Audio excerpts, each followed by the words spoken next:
Hiditra avy hatrany koa sara isika ao anatin'ny vaovao ara-politika isan'ny candidat mofonina izay efa notendrenina avy ao amin'ny mampara ho premier ministre ao anatin'ity repoblika fahaefatra ity Andriamatoa Aja Resampa isan'ny nanoana an'izay moa ireo ary notronina nanoana izay ireo avy ao amin'ny groupe parlementaire spécial na ny GPS tamin'ity androany ity rehefa tonga teny amin'ny lapam-panjakana teny Ambotsirohitra.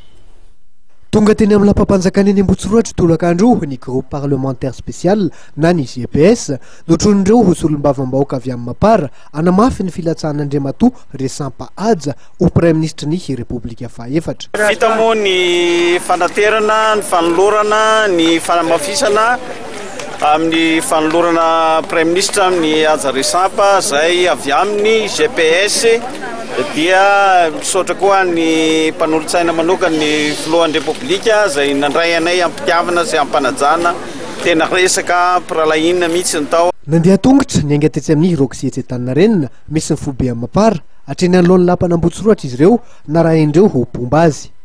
Manoloana ny fizotrandreo andian'olona nanatona ny lapa dia tonga teny atoerana ny mpitandro ny filaminana avy amin'ny Morega nanantanteraka ny asany. Etsika tsy azo atao tokoa izany satria napetraka ho faritra mena ny lapana Ambotsirohatra. Araka ny nambaran'ny colonel Rakotomanina Florence lehiben'ny Morega izay tonga teny atoerana ihany koa dia tsy maintsy niantrana ny mpitandro ny filaminana so misy ny fio ara-pefy.